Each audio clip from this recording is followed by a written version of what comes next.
No queremos agradecer su presencia, doctora Carol Juliana Picasso Robles, quien amablemente ha aceptado no compartir con nosotras su experiencia y conocimiento. Bien, Gracias a doctora. ustedes por la invitación también. Doctora, Sin le más damos también la cordial preámbulos, bienvenida. Le damos también la cordial bienvenida y agradecemos su disposición, ¿no? Por acompañarnos en esta actividad académica. damos inicio a la entrevista. Está bien.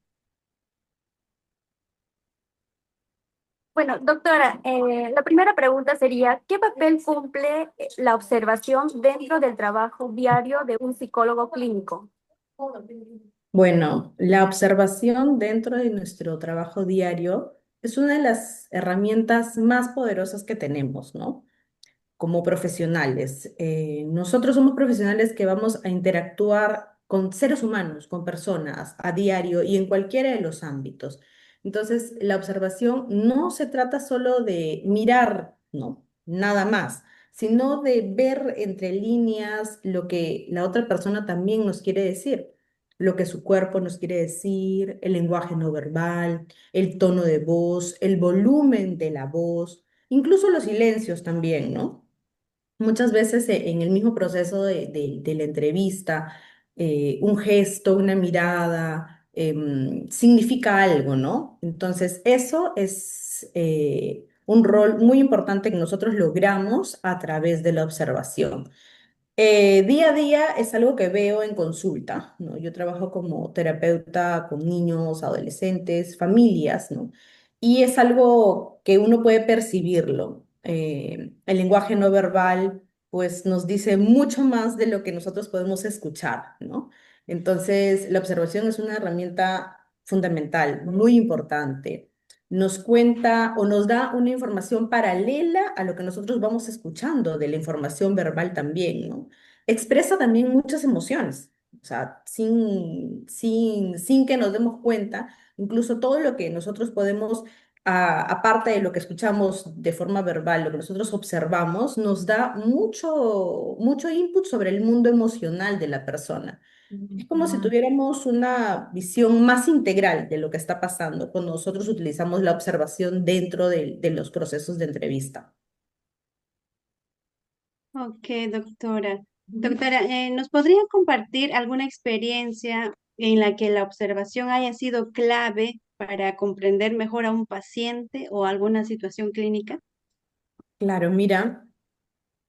Con adolescentes es bastante complejo cuando se trabaja con ellos, ¿no? Hay que tener mucho tino, una forma de llegada especial, trabajar con ellos.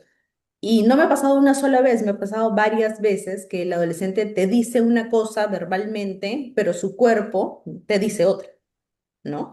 Entonces, me ha pasado alguna vez que un adolescente que parecía que estaba todo bien, ¿no?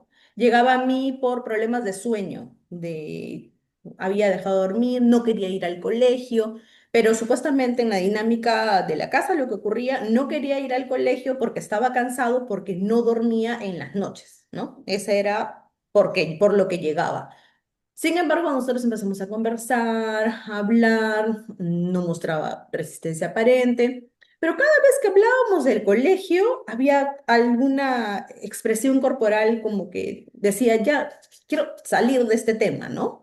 O se distraía con algo, o me mencionaba alguna conversación y su mirada se volvía esquiva, se tocaba las manos y claro, con mucho respeto, ¿no?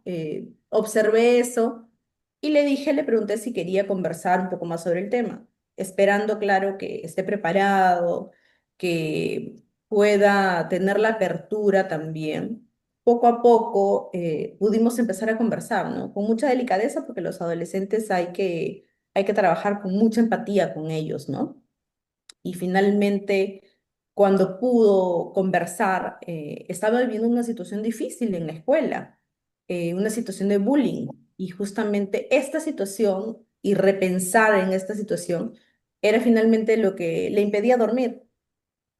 Y era lo que finalmente, y no quería ir al colegio, no porque se sienta cansado, sino porque tenía mucho miedo a que esto se vaya incrementando, vaya haciéndose más grande, porque lo que le estaba pasando era con su grupo cercano, no con gente extraña, sino con su grupo cercano. O sea, era algo fuerte de procesar para este adolescente, porque no era alguien que venía fuera, no era alguien que tenía incluso una conducta agresiva, sino era dentro de su mismo grupo que se estaban haciendo situaciones sistemáticas, donde lo sentía como bullying, donde sentía mucha presión también de no saber qué hacer, ¿no?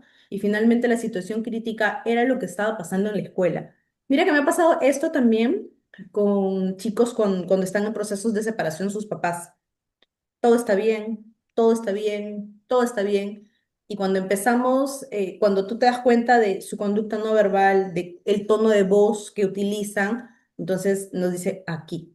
O sea, supuestamente está bien, pero en realidad no está bien, ¿no? Entonces, la observación es bastante, bastante importante. Nos permite escuchar lo que ellos no dicen verbalmente, lo que la persona que tienes al frente no dice. Y muchas veces no lo dicen porque puede ser que no estén preparadas para tocar ese tema, ¿no? Y finalmente hay que respetar los momentos también, ¿no? Hay que respetar la apertura, hay que respetar el espacio que ellos quieren tener, que la persona quiere tener. Nos concentramos en los objetivos que quieren lograr, pero siempre estamos con los ojos bien abiertos para saber que hay algo más, ¿no? Y eso lo logramos a través de la observación. Bien. Doctora, desde su experiencia, ¿por qué considera que la entrevista clínica es una herramienta dentro del proceso terapéutico o diagnóstico? ¿Por qué es una herramienta?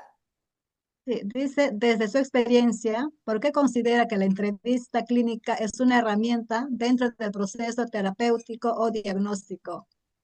Bueno, es una herramienta que nosotros utilizamos, ¿no?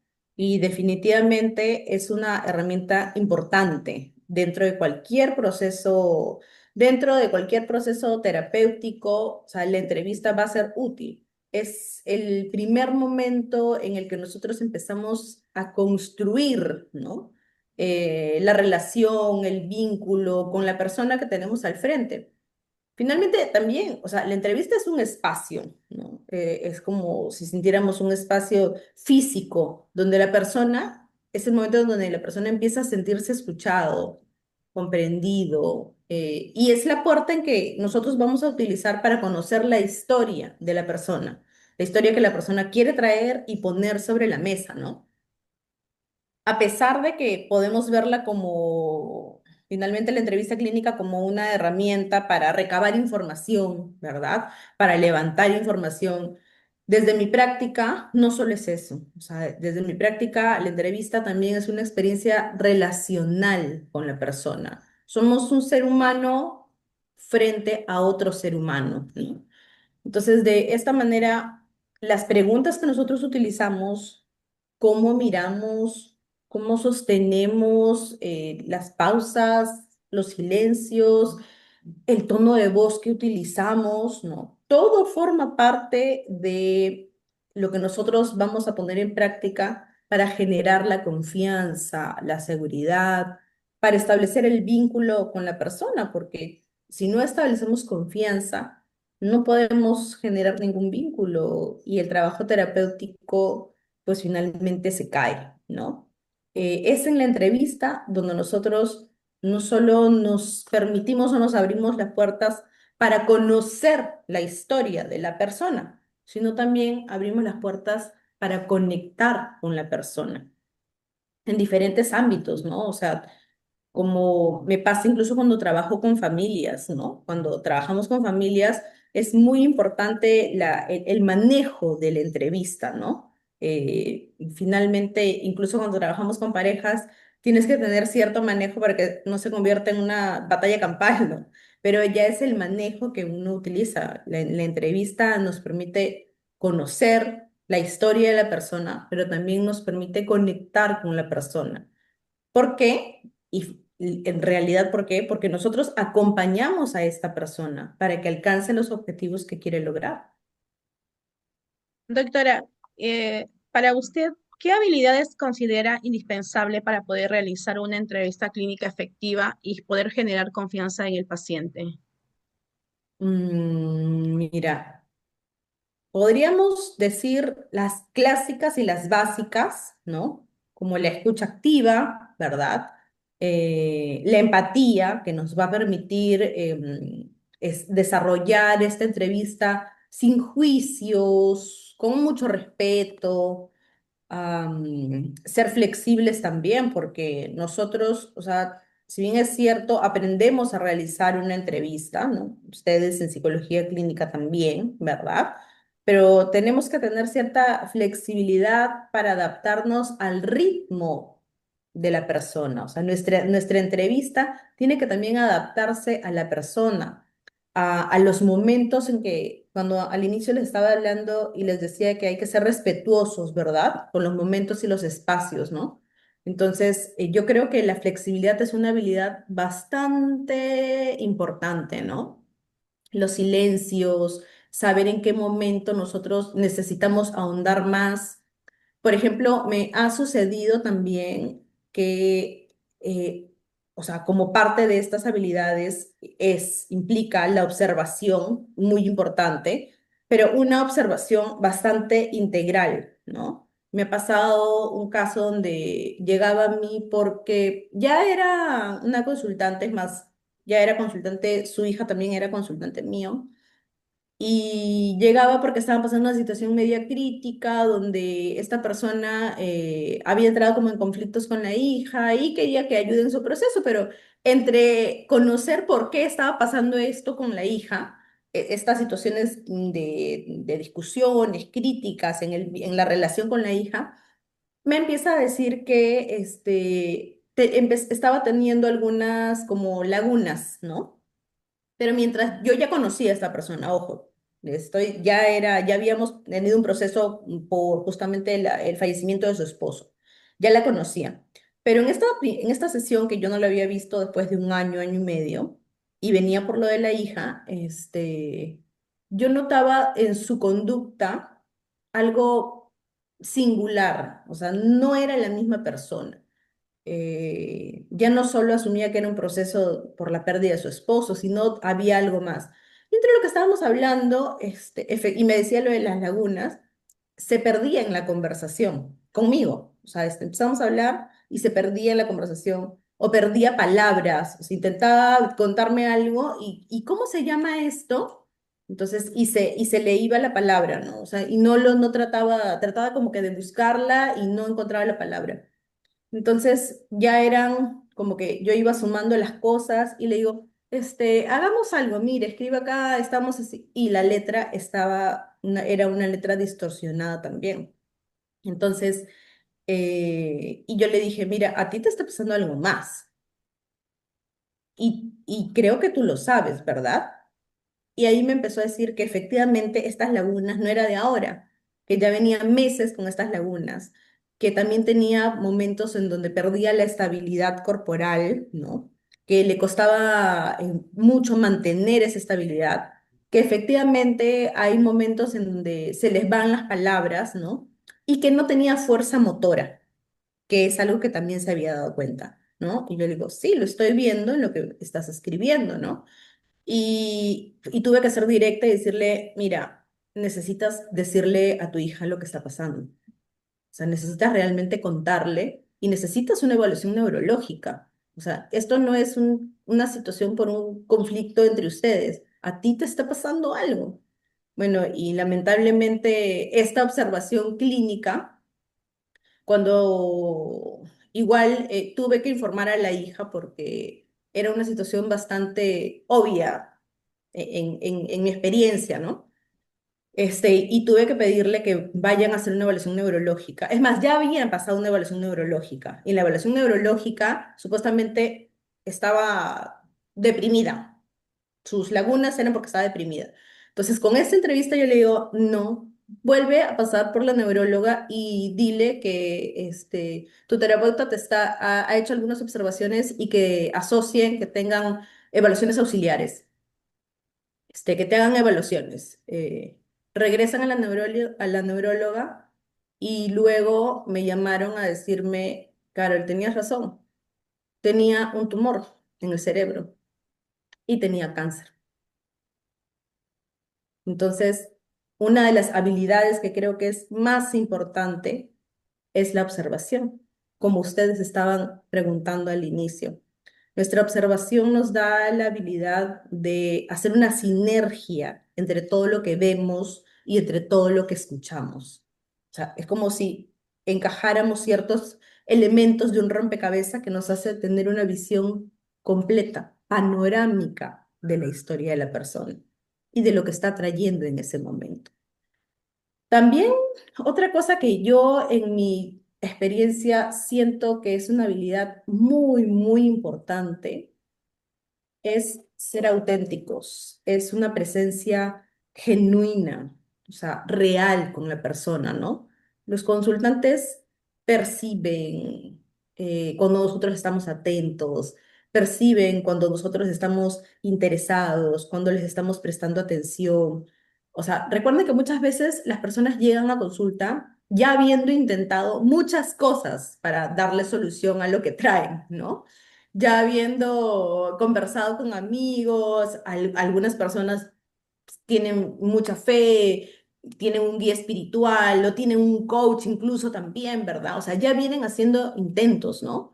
Entonces, en este espacio, realmente cuando sienten que hay alguien que los está escuchando y que finalmente va a trabajar junto a ellos para lograr algo que va a ser mejor para ellos, pues ese es el impacto real, sentir esa presencia real y genuina de nosotros, tanto como profesionales, pero también como un ser humano auténtico, sincero, eh, real, ¿no? Real, no en la posición antigua, ¿no? Cuando ustedes han visto el curso de psicología clínica, seguro también han visto la posición antigua, ¿no? Del terapeuta tradicional, omnipotente, todopoderoso, ¿no? Sino realmente con esta presencia como seres humanos reales, donde tenemos que ser curiosos. Una habilidad importantísima también es ser curiosos, ¿no? Las personas son las expertas en sus vidas y nosotros los vamos a acompañar en lo que ellos quieren. Entonces, es ser curiosos, indagar, ¿no? Y creo que estas habilidades son indispensables en la interacción. O sea, se sostienen en la interacción humana. Eh, si bien es cierto, nos formamos como profesionales y actuamos como profesionales, pero el sentido humano, la calidez humana, creo que no se debe perder jamás. Ya hablé mucho, Ok, creo. doctora, muchas gracias. Qué raro que hable Bueno, mucho yo, ¿no, Leonela? bueno, doctora, y finalmente, ¿no? Para, para seguir con la entrevista, quisiera, ¿qué consejo nos daría, ¿no? A nosotras que somos aún estudiantes de psicología, que estamos iniciando nuestra formación y que deseamos fortalecer las habilidades en la observación y la entrevista? ¿Qué consejos nos daría? Bueno, yo les daría que practiquen con todos los sentidos cuando realizan una entrevista, cuando realizan la observación, ¿no? Que no solo estemos escuchando, que también no nos perdamos lo que la otra persona nos está diciendo con su lenguaje no verbal, con el tono de la voz, que tengamos sensibilidad e intuición también. O sea, muchas veces esos silencios, esos titubeos que escuchamos de las personas y que a veces nos perdemos porque me pasa también que cuando soy docente y hablamos de alguna práctica, entonces ustedes tienen que escribir mucho, ¿no? Que escribir, ¿verdad? Y yo sí sí, también en mi práctica como terapeuta suelo anotar, pero también hay que estar atentos. O sea, por ejemplo, yo no anoto exactamente todo, ¿no? Anoto una palabra clave porque sé que esta palabra me va a jalar información, me va a ayudar después, pero tenemos que estar atentos porque entre esas y venidas, o sea, nos perdemos cosas, ¿no? Además que las personas también sienten.